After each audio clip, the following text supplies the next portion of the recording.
Sy, coordonnateur des jeunes de Taxawu Sénégal au niveau de Kaolack.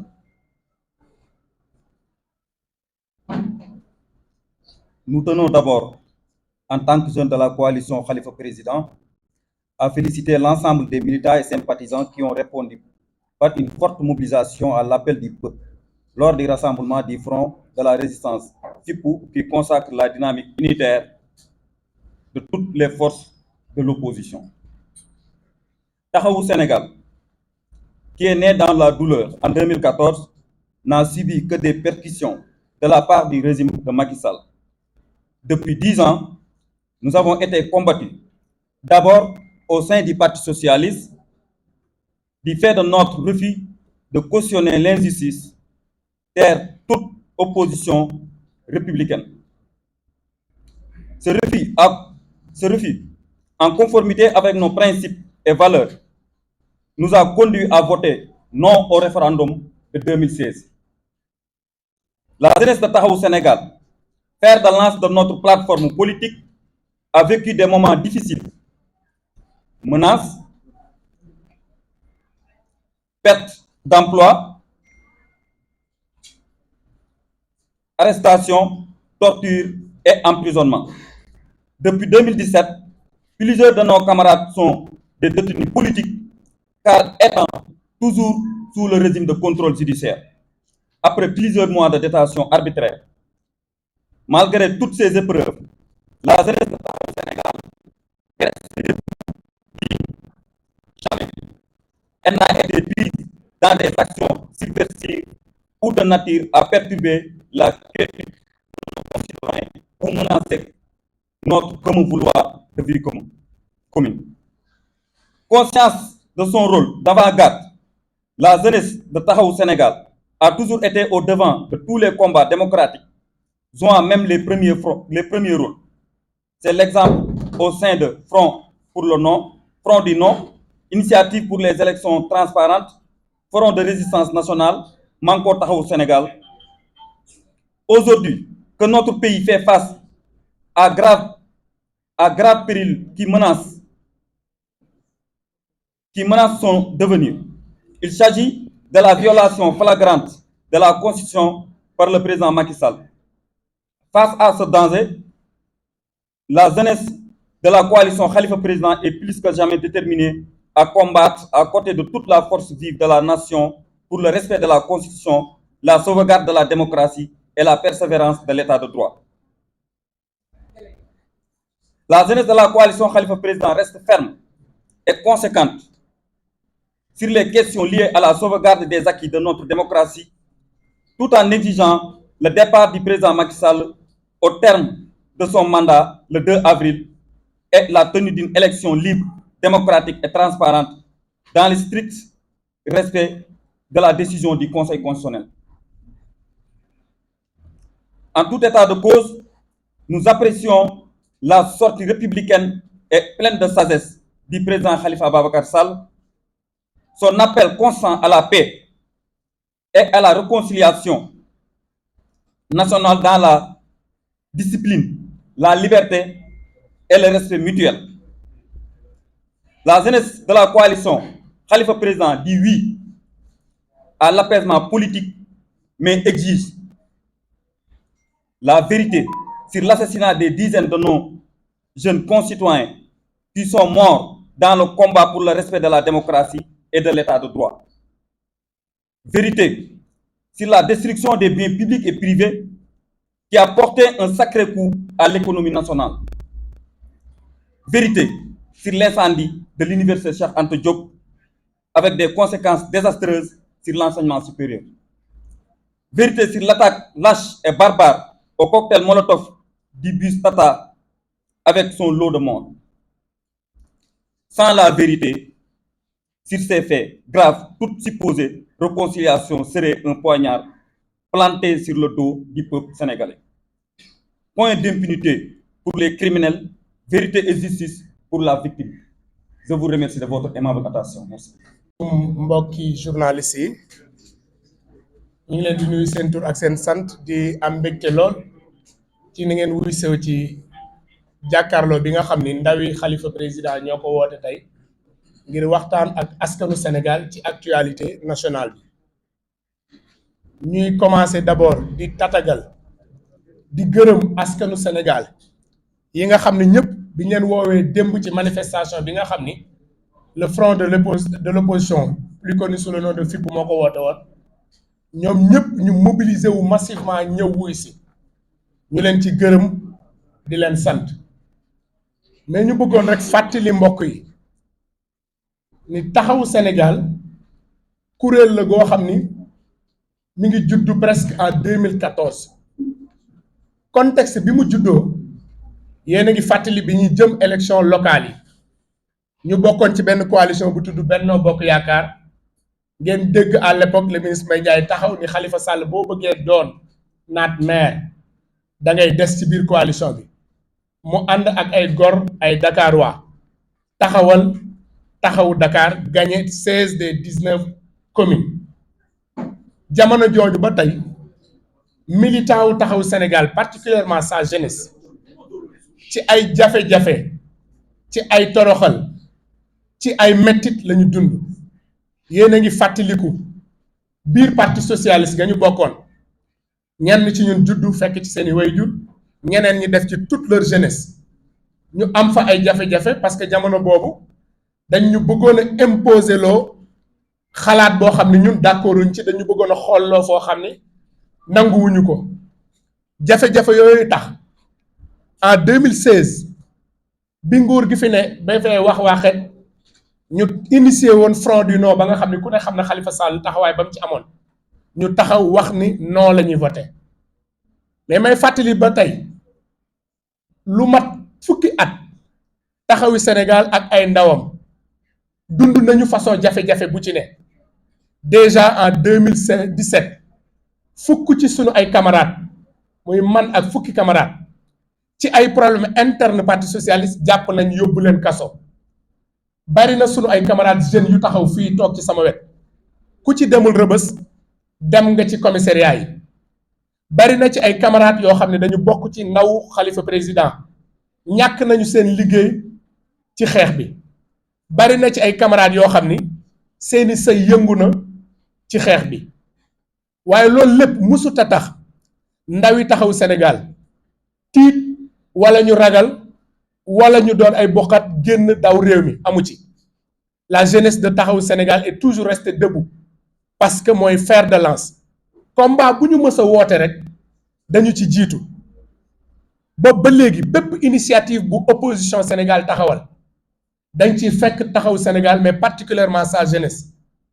mën nañu fàttaliku initiative pour des élections transparentes mën nañu fàttaliku front de résistance nationale mën nañu fàttaliku Manko taxaw Sénégal ba ci kuréel yi nga xam ne moo mujj juddu kuréel bu ci ne taxaw Sénégal ak ay ndawam dañ ci bokk jouer ci les premiers rôles mais bu organisation amee ñu taxaw ca taxawaay ba jiite kuréel yooyu benn jafe-jafe musuta am lool parce que li ñu gëm mooy pour des combats démocratiques pour le respect de la constitution amul parparloo amul parti mais ndawi taxaw Sénégal dañu taxaw xeex taxawaay boobu ñu taxawoon en 2016 wax non taxawaay bi ñu taxaw ba mu valoir ñu dàq ñu parti socialiste tey la ñu gën a am taxawaay boobu di wax sunu position bi nga xam ne président Khalifa Sall wax na ko ñu koy réaffirmer mooy ndawi taxaw Sénégal d'accorduñu ci benn report des élections ndawi taxaw Sénégal ak Khalifa président cautionné wuñ benn violation de la constitution moo waral ñuy sàkku ci président Macky Sall di ko wax ni moom da daf daan wax ni je vais réduire l'opposition à sa plus simple expression mais ma jàpp ni c'est notre démocratie même le réduire à sa plus simple expression ñu koy wax ni di ko exiger que mu respecter la décision du conseil constitutionnel bi nga xam ne dafa wax ni mandaawam mënta romb le 2 avril donc le 2 avril buñ ca tolloo Macky Sall sera comme vous parce que amatul benn mandat boo xam ne moo koy may muy décider ci turu Sénégal la ma waral ndaw taxaw Sénégal bon force vive de la nation yëpp à faire face à cette forfaiture di woo ndawu Sénégal yëpp ñu taxaw parce que si le Sénégal en est arrivé là c'est parce que des générations se sont battues. Vous vous souvenez de la génération de l'indépendance 58-59. Vous vous souvenez sans doute de la génération de 62. fàttaliku ngeen génération 88, génération 93, génération 2000 ba ci 2011 2019. toutes ces générations dañu taxaw xeex ngir Sénégal. toutes ces générations dañu taxaw ngir notre démocratie. ndaw yi taxaw Sénégal ak Khalifa président foofu la ñu taxaw di ci woo toutes les forces vives de la nation. mais ñuy rafetluwaat taxawaay bi nga xam ne moom la sunu kilifa Khalifa Ababacar Sall am. muy kilifa gu mat kilifa goo xam ne saa bu yëkkatee kàddoom Sénégal yëpp bëgg ñu ko ci rafetlu mooy wax ni lu dul jàmm ko gën. ma am suma benn kilifa bu ma daan wax ni ñu ñuy jéppi duñu jéppante. loolu moo waral ñu wax ni jiboo de baax na loolu, ànd de baax na loolu, waaye jiboo bu laluwul ci dëgg ànduñu ci. moo waral ñu jàpp ni bala ñuy wax jiboo nañu wax d'abord leeral, nañu wax d'abord vérité ci ndaw ñi nga xam ne dañoo ñàkk seen bakkan ci 2023 ak léegi. vérité ci ndaw ñi nga xam ne dañ leen a fekk ca bus dóor ca cocktail molotov ñu dee. vérité ci sénégalais yi nga xam ne dañu jël seen ñàkk taxawal seen liggéey tey ay événement am ñu yàqal leen seen ay investissement. vérité ci ndaw ñi nga xam ne dañoo ñàkk seen liggéey ci xeex bi, mais vérité ci képp koo xam ne dañu la tooñ. moo tax ñu jàpp ni bala ñu naan réconciliation wala apaisement, il faut d'abord la vérité sur ces faits graves yi nga xam ne dañu entacher l'image de notre chère république du Sénégal. moo waral ndaw taxaw Sénégal di sàkku ci nguur gi ak nguur gi ñëw mooy nañu leeral question yooyu balaa ñuy wax jiboo. sinon lépp lu ñu def sans leeral dañu jàpp ni dil la bu ñu teg wala paaka boo xam ne dañ ko jam ci ginnaaw askanu Sénégal. yaay yi ñàkk seen doom bëgg nañ ñu xam kan moo ko rey. yaay yi seen njaboot jële feebar ci xeex bi bëgg nañu xam ñan ñoo ko indi. mais sénégalais bi liggéey investir xaalisam di ci ñàkk di ci dundal askanam, sénégalais boobu bëgg na xam kan moo ko yàq. donc ñuy sàkku nañu leeral loolu bala ñuy wax vérité. leneen lu ñu def lu dul loolu ñun ndawi Khalifa président taxawu Sénégal dañu jàpp ni dil la waaye paaka la boo xam ne dañ ko jam askanu Sénégal et que l'histoire aura retenu tous les acteurs yi nga xam ne participer nañ ci loolu. histoire dina ko retenir te dina ko juger ëllëg. maa ngi leen di gërëm di leen sant. mooy nuyuwaat ñëpp ku ci nekk turam ak santam. man nag sama tey wax maa ngi koy jëmale ci wàllum xale jigéen ñi ndax gis nañ ne que temps yi dëkk bi yëngu na ci lu bari, mais juste que ñuy wax ne que d'abord dañoo war a yërëm jigéen ñi. ñun ñëwuñu fi pour victimiser wu, pour yërëmtulu, pour yooyu noonu, mais au moins ñi nga xam ne que ñoom la ñuy dajal ci rassemblement yi, ñoom la ñuy dajal ci affaire yu bëri, que ñuy sóoraale yu bëri ci jigéen ñi. déjà lu may njëkk a wax ni que maa ngi masaw mooy mën a Ndour Faye bi nga xam ne barki Dembo Ndiaye da wàcc ci bërëbu liggéeykaayam ñu def ko fa lu kenn xamul. déjà ñu ngi koy masaw ci turu jigéen ba tey gis nañ ni que démb am na lu xewoon, mais ñu gaañ ci suñuy naataango ñu bëri ñi nga xam ne ñun ñoo fa demoon ci rassemblement bi nga xam ne ñu gaañ leen fa. ñu jëlee fa ay gaañ-gaañ yi nga xam ne ba léegi am na ci ñi nga xam ne juguñu fu ñu tëdd. ñuy wax ne que loolu ñu ngi koy déplorer bu baax a baax. ñun nag ay jigéen dañoo nekk ci milieu politique bi, c'est pas parce que dañuy fay wala dañoo am benn leader ñu gëm ko di ànd ak moom muy le président Khalifa Ababacar Sall. ñëw di ànd ak moom ci gëm-gëm, ci conviction, ci programme am, ci lépp li nga xam ne war nañu ko ñu gis ko mu doy ñu ñuy ànd ak moom, mais ànd ñoo moom ci wàllum ñàkk fayda, ci wàllum leneen. donc ñuy bàyyi xel ne que bu ñu dajeetee ci wàllum rassemblement wala wàllum mbootaay yi nga xam ne góor a jigéen dañ ciy daje, nañuy bàyyi xel xale jigéen ñi. la plupart xale jigéen ñi nga xam ne ñu ngi ñëw dañuy ñëw ak seen ngëm-ngëm ak seen conviction, li nga xam ne kenn jëndu leen. loolu laa amoon ci li nga xam ne bëgg naa koo lancer ji déjà may jéego ci gàddu bi. merci beaucoup. fële ca Grand Yoff et ci ndaje boobu dañu waxoon ni, maa ngi koy wax sànq sax ci sama wax, sama benn kilifa daf ni ma ñu ñuy jéppi duñ jéppante. et tey dañu jàpp ni l'adversaire kenn la, mooy le président Macky Sall. ñi nga xam ne ñoo nekk ci opposition sénégalaise li ñuy ñaan ñëpp tey mooy amul benn opposition, amul ay opposition, benn opposition unique boo xam ne dafay imposer nit ñi amul. boo gisee kenn ku ne am parti, c'est parce que gis-gis yi wuute na, ni ñuy tabaxee réew mi wuute na.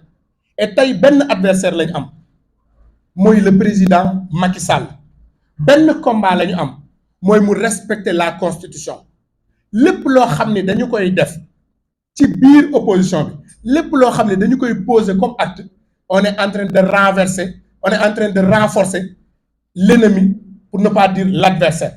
Donc il y a lieu de se ressaisir, il y a lieu de placer le Sénégal au-dessus de nos intérêts, mais il y a lieu de regarder le combat qui est devant nous. Et comme j'ai l'habitude de le dire, entre l'accessoire et le principal, aujourd'hui je préfère parler du principal. L'accessoire, c'est ce non-événement, mais le principal, c'est réaffirmer notre dynamique, réaffirmer notre position à faire face à cette violation de la Constitution, et c'est de rappeler au président Macky Sall qu'il a l'obligation de passer le témoin à son successeur le 2 avril, Inch'Allah. nga danga may ma wax ak kuréel googu ma gis mu bindi dem muy tudde FDD. Il pouvait simplement dire que le fans club, parce que c'est un fans club, des gens qui ont déjà une position sur une question tranchée am ku ñu faral Olof Njaay dafay faral di wax ni ku sa wujju di sang doo set. Merci. bind ko ak sa mbokk yi mooy que s'il y a deuxième tour Khalifa Ababacar Sall il sera forcément. Donc li ñuy rappeler rek mooy xam nga tey dama ko wax sànq sama wax mooy on agite l'idée d'une amnistie. D'abord la question qu'il faut se poser, si on parle d'amnistie, on suppose que am na ay nit ñu ñu jàpp ñoo xam ne ils sont déjà coupables. Dire même l'amnistie, c'est de dire implicitement que ces personnes sont coupables. moo tax ñun ñu jàpp ni tey jii avant de parler de réconciliation nationale wala apaisement, mais ñun ñu dëkk Grand Yoff am benn ndaw bu génn timis di dem di julli ci bal dal ko mu dee, sa famille aurait bien souhaité savoir kan moo rey seen doom. ñi jël seen bus jaar Yaraax ñu dóor ci cocktail molotov ñu dee, mais famille yooyu li ñu bëgg a xam jamono ji mooy d'abord kan moo rey loolu. magasin yi ñu yàq ay sénégalais yu jël seen xaalis investir ñooñu bëgg nañu xam kan moo yàq seen bagage. moo tax ñu jàpp ni réconciliation c'est bien, apaisement c'est bien, mais il faut d'abord la vérité. Mais cette vérité-là, il faut que la justice, vous vous souvenez que le procureur de la République da leen a woowoon yéen presse bi wax ay termes yu grave dem ba joxe ay début de preuve. On aimerait bien savoir réellement qui sont les auteurs de ces actes barbares, qui sont ces auteurs qui sont partis à l'université Cheikh Anta Diop saccager ko. Une fois que ces questions réglées, il serait bien opportun de parler de réconciliation et d'apaisement. ñu jàpp ni képp koo xam ne da nga wax jamono ji ñu fee yooyu nañ ko apaiser, nañ ko amnistier sans vérité, dañu jàpp ni c'est un deal sur le dos du peuple et que ce deal ne saurait prospérer parce que personne ne va l'accepter. Le président Khalifa Sall se présente comme le président de la réconciliation nationale et dans son programme dafay wax ni dañu war a jibootle askan wi, dañu war a rassembler, dañu war a resserrer les rangs. Mais un homme qui parle de réconciliation nationale ne saurait être à la source d'attaques, d'invectives ou d'insultes. Cependant, ñàkkul fayda nga may ma parce qu'on fait un mauvais procès au maire Barthélémy Diaz. Qui connaît le maire Barthélémy Diaz xam ko ci fulla, xam ko ci fayda, mais xam ko ci wax dëgg. Ceux qui l'accusent aujourd'hui et qui l'insultent, ce sont ces mêmes personnes qui l'adulaient hier. Et Barth n'a pas changé. La question qu'il faut se poser mooy ñi ko doon tagg démb bu ñu ko xasee tey lan moo tax. Est-ce que li muy wax la mu wax démb arrangé leen moom la wax tey arrangé wu leen, mais le maire Barthélémy est resté constant et cohérent ca nam meloon démb. En tout cas ñun taxawu Sénégal, ñun ndaw yi Khalifa président, nous sommes fiers d'avoir Barthélémy Diaz comme un camarade, parce que parti Sénégal bu ci ne tey nag boo sañoon am ku mel ni Barthélémy, xaj na nag yàlla joxu leen ko, ñun lañ ko jox, moo tax nous sommes fiers d'avoir Barthélémy comme maire et comme camarade à nos côtés. Je préfère aujourd'hui parler du principal. Le principal wax nañ ci et bu ñu waree communiquer ci loolu Inch'Allah daan ci ñëw. Je réaffirme aujourd'hui la position de Taxawu Sénégal et de Khalifa président. ñu des ci opposition bi te Inch'Allah initiative bu opposition bi jël ñu ngi ci. dama la rappeler léegi ni la de 2014 à maintenant toutes les initiatives de l'opposition, initiative pour des élections transparentes, front du non, Manko Taxawu Sénégal, toutes ces initiatives ba ci Yewwi Askan Wi, nous avons toujours été présents et on nous a jamais pris à défaut. Kenn mësul gis Khalifa ak njabootam ñu wax ñu def wala lu ñaaw. Olof nag day wax ni li bu amee lu xew ci kër gi te musta am kon nañu xool gan ñi. Jërë ngeen jëf.